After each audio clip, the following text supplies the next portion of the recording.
अस्सलामुअलैकुम नाज़रीन, इस टाइम आपको स्क्रीन के ऊपर दो मुख्तलिफ वीडियो दिखाई दे रही हैं। याद रहे कि ये किसी और शहर की नहीं बल्कि शहर इक़्तिदार के साथ बिल्कुल जुड़ा हुआ शहर रावलपिंडी है। पाकिस्तान का एक अहम और तारीख़ी शहर। सोशल मीडिया पर जब इस शहर की बात होती है तो खूबसूरत सड़कें, रंग बिरंगी रोशनियाँ, मॉडल बाज़ार, सदर, नए मंसूबे और दिलकश मनाज़र दिखाई देते हैं। ये सब इस शहर की एक हकीकत है, मगर क्या यही पूरी हकीकत है? नहीं। आइए तस्वीर का दूसरा रुख भी देखते हैं। चंद मरकजी इलाकों की चमक दमक से ज़रा आगे बढ़ें तो कई ऐसी गलियां, कई ऐसी बस्तियां मिलती हैं जहां जगह जगह कचरे के ढेर नज़र आते हैं। नालियां आलूदा हैं, माहौल सफाई का तकाजा करता है। ये मनाजिर भी इसी रावलपिंडी का हिस्सा हैं, मगर अक्सर हमारी नज़रों से ओझल रह जाते हैं।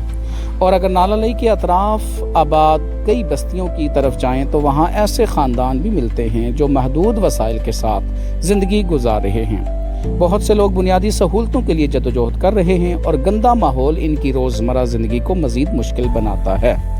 किसी शायर ने क्या खूब कहा था कि चमकते चेहरों के पीछे भी कई गम होते हैं। हर शहर के अपने कुछ छुपे हुए मौसम होते हैं। ये डॉक्यूमेंट्री किसी शहर को बदनाम करने के लिए नहीं है, बल्कि एक सवाल उठाने के लिए है कि क्या तरक्की सिर्फ खूबसूरत सड़कों और रंगीन रोशनियों का नाम है, या फिर तरक्की ये भी है कि हर शहरी को साफ माहौल, बुनियादी सहूलतें और बावकार ज़िंदगी मुयस्सर हो।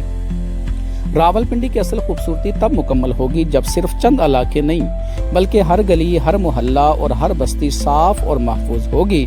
जब नाला लई के किनारे रहने वाले बच्चे भी इसी साफ फिजा में सांस लेंगे जिसका ख्वाब हर पाकिस्तानी देखता है। किसी शायर ने कहा कि वतन से इश्क का दावा जुबां से कम ही सही, अपने संवारने का हौसला अमल में हो। यह शहर हमारा है, इसकी खूबसूरती भी हमारी है, इसके मसाइल भी हैं। अगर हम सिर्फ अच्छी तस्वीरें दिखाएंगे तो शायद हकीकत बदल ना सके। शुक्रिया।